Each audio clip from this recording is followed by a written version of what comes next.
Part 1. A Miracle Birth. Chosen before he was born. The story of Samson begins long before his name was ever spoken. It begins in a time when Israel had lost its way, when the people had turned from God, and their enemies, the Philistines, ruled over them with iron fists and cruel hearts. But as with all great stories of redemption, hope was born from barrenness. In a small village in the land of Zorah lived a man named Manoah and his wife, a woman whose name history never recorded. What the world did remember, however, was her faith. For though she had no children and had long accepted her empty arms, her heart still waited quietly for a miracle. And one day, that miracle came. An angel of the Lord appeared to her, radiant and terrible in glory.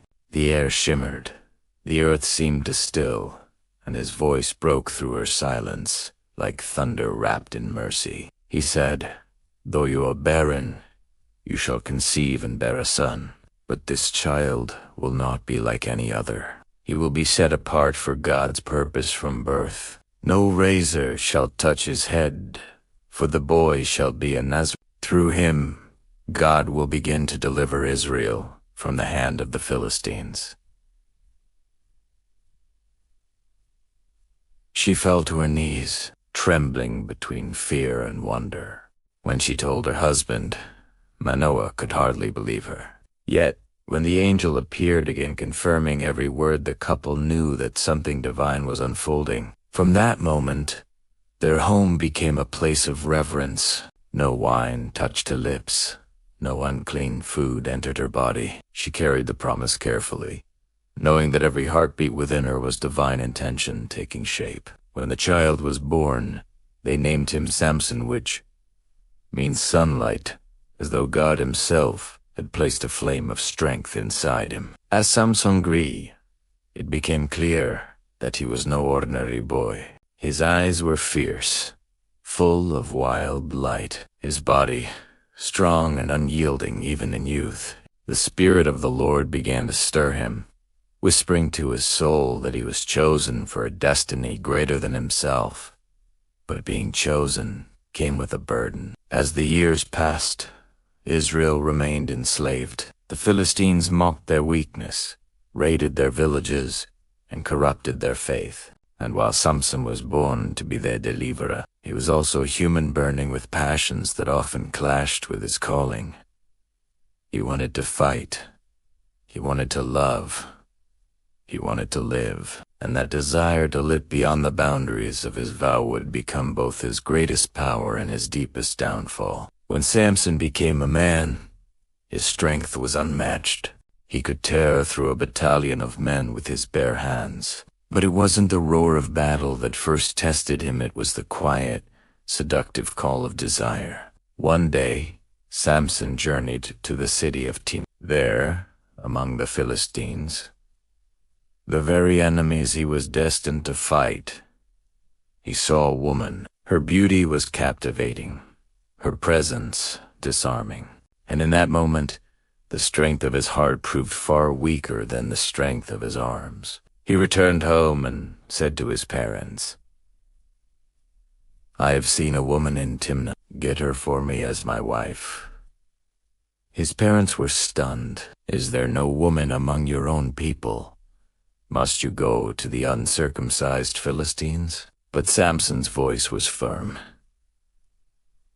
"Get her for me. She pleases me." His words were final, and so they went. They didn't know that through Samson's desires, God's plan was already in motion to stir conflict between Israel and the Philistines. As they traveled down to Timnah, something strange happened. A lion suddenly appeared, roaring from the vineyards. But before his parents could even react, the Spirit of the Lord rushed upon Samson. His muscles tightened, his eyes blazed, and he tore the lion apart with his bare hands, rending it like a piece of cloth. When the deed was done, he looked at his bloodied hands in silence.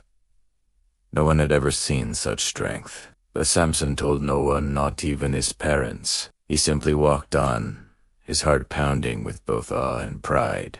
Days later, he returned to that same road and found the lion's carcass lying in the sun. Inside it, Bias had made a hive, and honey glistened like gold within the skeleton. Samson smiled, scooped out the honey, and studied a sweetness born from something once violent and dead. He shared it with his parents, but said nothing of where it came from. It was a small secret, but it symbolized something larger. Samson's growing habit of blurring the line between purity and defilement. When his wedding came, the Philistines welcomed him with celebration, but suspicion lingered in their hearts. To amuse himself, Samson posed a riddle. Out of the eater came something to eat. Out of the strong came something sweet. If they could solve it within 7 days, he would give them 30 sets of clothing. If not, they would owe him. The Philistines were enraged. For 3 days, they couldn't answer. On the 4th, they went to his new wife and said, "Entice your husband, or we will burn you and your family." Fear took hold of her. She wept and pleaded with Samson until he gave in, whispering the answer into her ear. And when she'd told her people, they confronted Samson before the feast was done. "What is sweeter than honey?"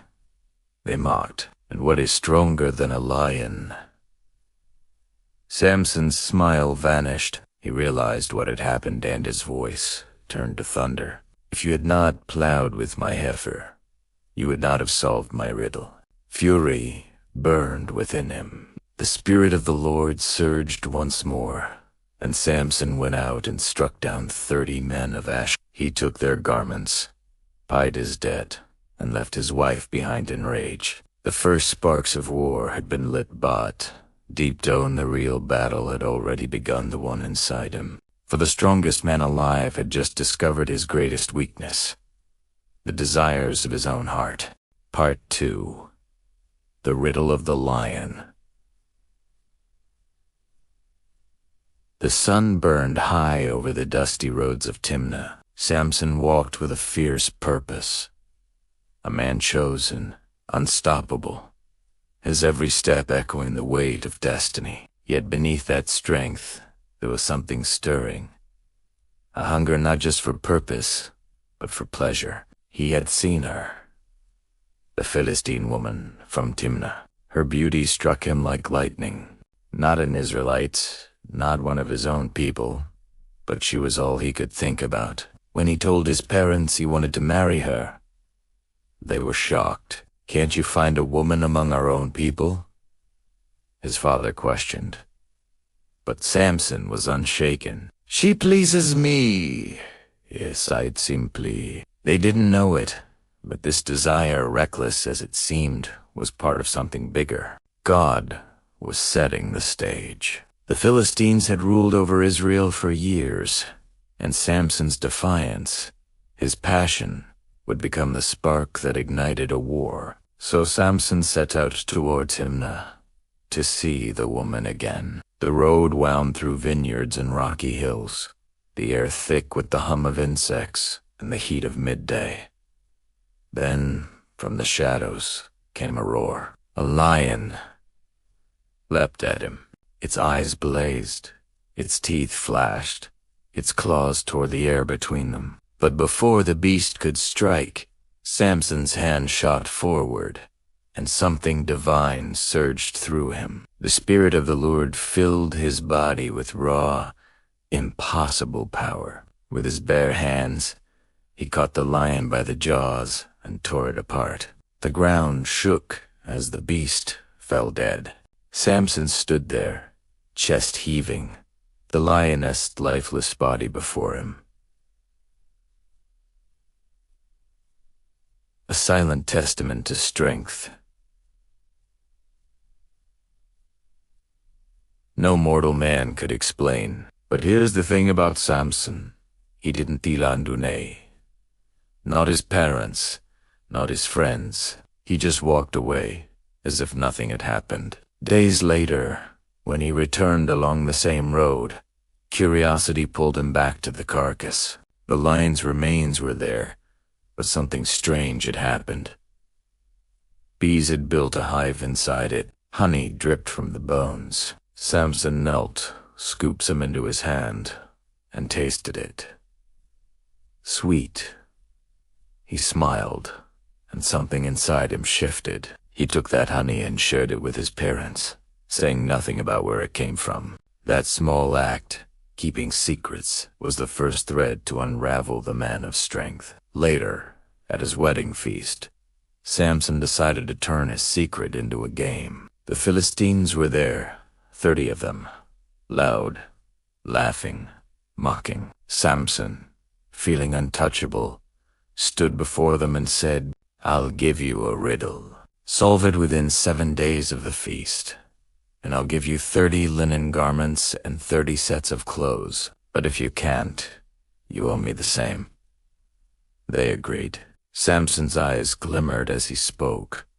Out of the eater, something to eat. Out of the strong, something sweet. The Philistines looked at each other, confused. What could it mean? For 3 days, they tried and failed. By the 4th day, frustration turned to anger. They went to Samson's new wife and threatened her. "Get the answer from your husband, or we'll burn your father's house down." Terrified, she did as they asked. She wept before Samson. Day after day, she pressed him. "You don't love me," she said. "You've told your riddle to my people, but not to me." Samson resisted at first, but eventually, her tears broke him. He whispered the truth, and she ran to tell the Philistines. On the 7th day, before sunset, the Philistines approached Samson with smug smiles. "What is sweeter than honey?" they said. "What is stronger than a lion?" In that moment, Samson's heart turned cold. Betrayal by the woman he trusted. He stared at them, his jaw tight. "If you had not plowed with my heifer," he growled, "you would not have solved my riddle." Rage surged through him. The Spirit of the Lord came upon him again, wild and uncontainable. He went down to Ashkelon, struck down 30 Philistine men, took their clothes, and gave them to those who had answered his riddle. But when he returned to Timnah, burned with fury and hurt, his wife was gone. Her father had given her to another man. Samson's pride flared, but his heart, the tender, restless heart, ached with betrayal. The man chosen by God, the strongest man alive, had just discovered his first great weakness. His heart could be conquered, not by armies, but by love. He walked into the night, the roar of the lion still echoing somewhere deep inside him. But this time, it wasn't the lion outside he needed to fear. It was the one within. Part 3. The Foxes and the Flames. The air in Timnah was thick with bitterness. Smoke from nearby fields curled into the sky, the scent of harvested grain mixing with the faint salt of the Mediterranean breeze. Samson returned, older now, more hardened, carrying a single thought that burned in his chest like a brand. Revenge. He had gone to make peace, to see his wife again, maybe even to start over. But when he arrived, the world seemed to mock him. Her father met him at the door, nervous, shifting his weight. "I thought you hated her," the man stammered. "So I gave her to your best man."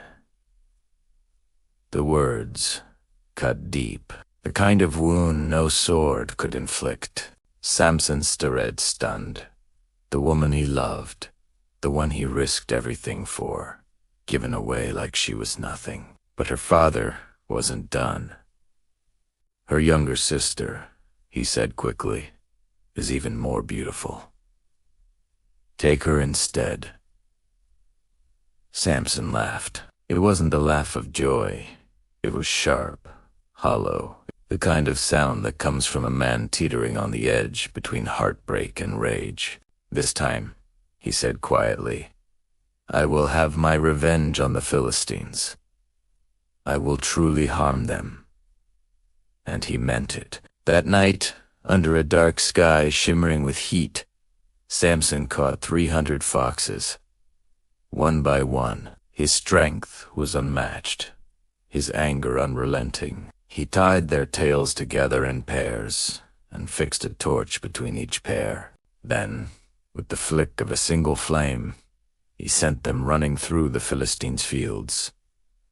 It was chaos. The night exploded with fire. Flames devoured the wheat, the vineyards, the olive groves, everything that fed the Philistine people. The land that once shimmered with abundance turned to ash. The sky glowed red, as if the heavens themselves burned with Samson's fury. From the distance, Samson watched, his face lit by the inferno. In that moment, he felt justice, power, even satisfaction. But revenge is a hungry fire. It never burns just once. When the Philistines discovered who was behind it, their response was swift and cruel. They found Samson's wife and her father and burned them alive. When word reached Samson, something inside him broke. The rage that once drove him now consumed him. "You did this," he said through clenched teeth. "You thought fire could scare me. You thought you could end me by taking what I loved." He picked up the jawbone of a donkey. Simple, brutal, unholy in its power, and descended upon them like a storm. The Philistines fell in waves, one after another. When it was over, the ground was littered with bodies. 1,000 men lay dead, and Samson stood among them, breathing hard, blood-stained, alive, but hollow. The silence afterward was deafening. Even victory felt empty. He dropped the jawbone, the weapon clattering against the earth. "With a donkey's jawbone," he muttered, "I have made donkeys of them." Then he fell to his knees, exhausted, thirsty, broken by the weight of what he'd done. "Lord," he cried, "you've given me this victory, but must I now die of thirst?" And from the cracked earth, God answered. Water burst forth from a hollow in the ground, and Samson drank deeply, revived once more. He named that place Sen-Hacker, the spring of the caller.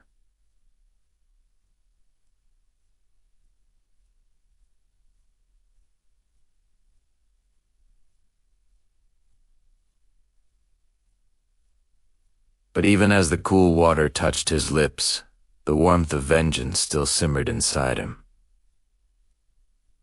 Years passed. Samson judged Israel for 20 years, a man caught between divine purpose and human weakness. The Philistines feared him, yet they never stopped plotting against him. They called him a monster, a rebel, a curse. And perhaps they weren't wrong, because deep within Samson, the same passion that once drew him to the Philistine woman still flickered dangerous, uncontrollable. He could tear down armies, yet he could never conquer his own desires. And one night, in the city of Gaza, that weakness returned. He saw another woman, a harlot, and went to her. Word spread quickly. Samson is there. The Philistines surrounded the city, waiting until dawn to strike.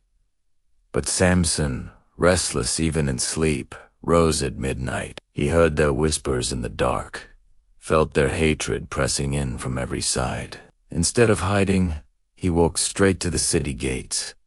Massive bronze doors, chained shut, guarded by armed men. With a roar, he gripped the doors by their beams and ripped them from their hinges. The earth trembled beneath him as he lifted them onto his shoulders, an impossible weight that no mortal should bear. Step by step, he carried those gates up the hill facing Hebron and threw them to the ground. A message, clear as fire. You cannot trap me. "You cannot bind me." But though Samson broke the gates of Gaza, he could not break the cage of his heart. His passions still ruled him. The same fire that made him strong was slowly, silently, turning against him. And soon, that fire would take a new shape in the form of a woman whose name would echo through history. Part 4. Delilah and the Secret of His Strength. The valley of Sorek was alive with the scent of ripe grapes and jasmine. The wind moved softly through the vines, carrying whispers of laughter, music, and sin. Samson walked through it as if drawn by an unseen hand, tired from battles, scarred by revenge, yet still searching for something that might calm the storm inside him. That's when he met Delilah. Her name meant delicate, but there was nothing fragile about her. She was beautiful in a way that disarmed a man's mind before he even realized it. Her eyes were dark, patient, dangerous. The kind of eyes that could both comfort and destroy. To Samson, she was peace. To the Philistines, she was opportunity. Word spread quickly. Samson, the destroyer of our armies, the slayer of 1,000 men, now lies in the arms of Delilah. The Philistine rulers came to her in secret, cloaked in shadows. "Entice him," they whispered. "Find out the secret of his strength, and how we may overpower him. Each of us will give you 1,100 pieces of silver." Delilah didn't answer right away, but she smiled. The kind of smile that hides intent behind softness. That night, Samson lay with his head on her lap. The room glowed dimly with candlelight, the air heavy with wine and perfume. She traced her fingers along his arm, her voice barely above a whisper. "Tell me, Samson, what makes you so strong? What could possibly bind you?" He laughed softly, eyes half closed. "If anyone ties me with 7 fresh bowstrings that have never been dried, I will become as weak as any other man." Later that night, while he slept, Delilah quietly tied him up with 7 bowstrings. In the shadows, Philistine soldiers waited, ready to pounce. "Samson," she cried suddenly, "the Philistines are upon you." He snapped the cords like burnt thread. The soldiers fled into the darkness, their ambush ruined. Delilah pouted, finding hurt. "You've made a fool of me," she said. "You lied to me, tell me truly. What binds you?" Samson smiled, amused. "If anyone ties me with new ropes, ones never used before, I'll become weak." Again, she waited until he slept. Again, she tied him, and again called out, "Samson, the Philistines are here." And again, he broke free like wind tearing through reeds. Delilah's tone changed. The playfulness was gone. "How can you say you love me?" she whispered, her voice trembling with false pain, "when your heart is not with me." She pressed him every day, her words dripping like honey, her eyes never leaving his. Slowly, she wore him down, not with violence, but with persistence. A slow erosion of his will, day after day. Her voice filled his ears, her touch softened his guard, until finally, the mighty Samson grew tired. Tired of resisting. Tired of hiding. Tired of being alone in his strength. He sighed deeply, his heart heavy. "No razor has ever touched my head," he said, "for I have been a Nazirite, dedicated to God from my mother's womb. If my hair is cut, my strength will leave me, and I will become as weak as any man." Delilah's eyes flickered, not with love, but victory. That night, she waited until he fell asleep, his head once more resting on her lap. She motioned to a man in the shadows, scissors glinting in the candlelight. "Wheat H. Snipe." His destiny unraveled. The locks that once symbolized his divine vow fell silently to the ground. Then Delilah whispered the words one last time. "Samson, the Philistines are upon you." He woke and rose as before, expecting the surge of power that had always been his. But this time, nothing. He reached for strength and found emptiness. For the first time, Samson felt fear. The Philistines rushed in, shouting, laughing. They bound him with bronze shackles, and when they took his eyes, gouging them out with cold iron, the world went black, and in that darkness, the mighty warrior finally understood. His strength had never truly been his. It had always belonged to the one who gave it. The Philistines dragged him to Gaza, the same city whose gates he once tore from the ground. Now, blind and broken, he was made to grind grain in the prison, the work of beasts, not men. And still, Delilah was nowhere to be seen. Her name faded from the wind, her beauty lost to time, but her betrayal echoed forever. Days turned to weeks, weeks into months, and as the seasons changed, so did Samson. His hair began to grow again, quietly, unnoticed. He no longer looked like a hero, but something had changed within him. The arrogance was gone. The rage had cooled. In its place was something purer, a prayer rising from the ashes of pride. In the silent darkness of that cell, Samson began to see, not with his eyes, but with his soul. And soon, the God who had once given him power would give him something greater. Purpose. Part 5. The Captive and the Calling. The sound of grinding echoed through the dim prison halls of Gaza. Day after day, Samson turned the great stone mill. His hands blistered, his shoulders bowed. Once, he had been the terror of the Philistines, a living storm sent by God to shatter their pride. Now he was a joke, a blind man stumbling in chains, mocked by guards who remembered his glory only to spit on it. Each rotation of the millstone felt endless. The same motion, the same darkness, the same hollow laughter from men who once trembled at his name. But amid that monotony, something began to stir, not in his body, but in his soul. He started to remember the smell of his mother's home, the voice of the angel who first announced his birth, the strength that once flowed through him, not from muscles, but from purpose. Samson had been chosen, set apart before his first breath, not to glorify himself, but to begin the deliverance of Israel from its oppressors. Somewhere along the way, he had forgotten that. He had traded obedience for pride, calling for pleasure. Now, in his blindness, he finally saw. "Lord," he whispered one night, his hands clasped around the cool chain links, "you were with me all along, and I threw it away. But if you still see me, if you still hear me, remember me once more." Outside, the Philistines celebrated. The crops had returned. Their gods, they claimed, had triumphed over Israel's. The name of Dagon, their god of grain and harvest, echoed through the streets. And then, one day, the celebration reached its peak. The rulers of the Philistines gathered for a grand festival in the temple of Dagon, a towering structure of stone and cedar, built upon two massive pillars. The crowd swelled to thousands.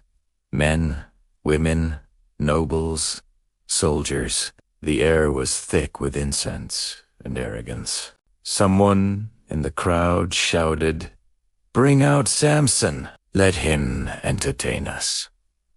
Laughter roared through the temple. Moments later, a boy led him out by the hand, the mighty Samson, now thin and scarred, his eyes vacant, but his presence still commanding. Chains clinked softly as he walked. The people jeered, tossing scraps of food, mocking him like a trained beast. Look at the one who burned our fields." Someone shouted, "The destroyer of our army." Cried another, "Now look, he grinds wheat for us." Samson stumbled, catching himself, but behind the humiliation, his heart beat steady. His lips moved silently, not to curse, but to pray. He felt the boy guiding him toward the center of the temple. "Let me rest," Samson said softly. "Lead me to the pillars that support this building, so I may lean against them." The boy nodded, unaware of what the man beside him was planning. The laughter around them grew louder, echoing off the stone walls. The rulers of the Philistines raised their cups to Dagon. "Our God has delivered Samson into our hands," they shouted. "Praise be to Dagon, God of our victory." Samson stood between the two pillars, one hand on each, the chains still clinking faintly. He tilted his head upward, to where he imagined the heavens to be, and whispered one final prayer. "O Lord God, remember me, I pray. Strengthen me just once more, that I may take vengeance on the Philistines for my eyes." The crowd didn't notice at first, the slight trembling of his arms, the tension building in his frame. His fingers dug deep into the stone, muscles tightening, breath quickening. Then, with a roar that shook the air, Samson pushed. At first, nothing. Hust like their mockery. A blind man straining at a movable stone. Then, a crack. Second one. The laughter stopped. Heads turned. Dust fell from the ceiling. And then came the collapse. The pillars gave way. The temple shook violently. The roof buckled and fell, crushing everything beneath it. Screams filled the air as stone and wood rained down. The mighty house of Dagon, symbol of Philistine pride, came crashing to the ground. Samson's strength returned, not for glory, not for fame, but for purpose. The man who once fought for himself now died fighting for his people. When the dust settled, there was silence. Thousands lay dead, including the Philistine rulers. Among them was Samson, buried beneath the ruins, his chains shattered beside him. And in that silence, something sacred lingered, the echo of redemption. Because in the end, Samson's story wasn't just about strength lost and regained. It was about a man who fell, who broke, who was humbled, and who in his final breath remembered who he truly was. Back in Israel, when the news reached his people, they came and took his body from the rubble. They buried him between Zorah and Eshtaol, beside his father Manoah. And for years afterward, they told his story not as a tragedy, but as a warning and a hope. For even the strongest of men can fall, but even the fallen can be remembered by God. Part 6. Legacy of the Broken Hero. The dust of Gaza had long settled. The ruins of the great temple lay silent beneath the sun, its shattered pillars standing like tombstones of pride. In the stillness, the story of Samson began to move through the land, whispered first among the Israelites, then spoken aloud at firesides, until it became something more than memory. It became a lesson. Generations later, people would ask, how could a man so chosen, so powerful, fall so far? And the elders would answer, because strength without obedience is just another form of weakness. In his life, Samson had everything a man could ask for: divine purpose, impossible strength, and the favor of God himself. Yet he spent years fighting battles that were never meant to be fought, chasing desires that led him away from the very source of his power. He was called to deliver a nation. Instead, he delivered himself into the hands of his enemies, until the moment he finally remembered who he was. His story is not one of defeat, but of awakening. When Samson died, the people of Israel mourned him deeply. They buried him between Zorah and Eshtaol, near the place where his journey began, where a barren woman once received a divine promise. You will bear a son. The son she bore would grow into a man who could not be bound, could not be broken, until love, pride, and temptation succeeded where armies had failed. But even in his ruin, Samson found redemption. He died not as a conqueror, but as a servant of God. His final act was not vengeance alone, it was surrender. In time, his story became a mirror for every man who thought himself invincible, for every heart that mistook passion for purpose, for every soul that confused power with peace. The image of Samson, blind, broken, and yet unbowed, became a warning written in flesh and blood, that no matter how strong you are, the moment you forget who gave you that strength, you've already begun to fall. And yet, even then, grace waits in the darkness. Because what truly defined Samson wasn't the way he fought, it was the way he finished. Bound, mocked, humiliated, he turned his heart back to the God he had ignored for so long. He called out from the depths of his pain, and heaven answered. In that final moment, he accomplished more in death than he ever had in life. Centuries later, his name would still appear in sacred writings, not as a cautionary tale alone, but as one of faith. In the book of Hebrews, his name stands beside men like Gideon and David, listed among those who through faith conquered kingdoms, shut the mouths of lions, and whose weakness was turned to strength. His life reminds us that faith isn't about never falling. It is about who we turn to when we do. Samson's story is every man's story. We are all born with something sacred.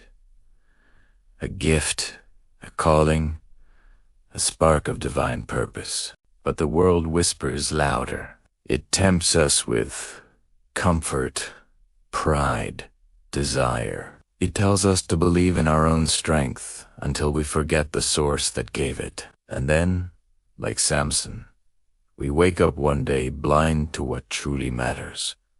But in that blindness, we can see. When the noise fades, when pride is stripped away, we begin to hear the voice that was always there, the quiet call back home.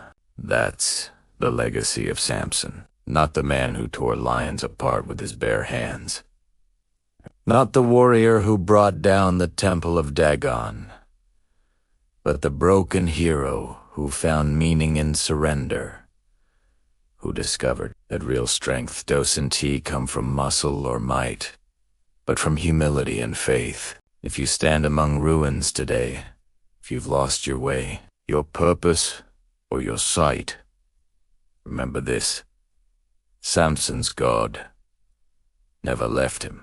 He was waiting, even in the darkness, for the moment Samson would look up again. And when he did, redemption came crashing down like the walls of Gaza. So, too, can yours, because no matter how far you fall, no matter how lost you become, there is always a way back to strength. The kind that cannot be broken, the kind that begins when pride ends. That is the story of Samson, the strongest man who ever lived, and the moment he discovered that his greatest weakness was the key to his salvation.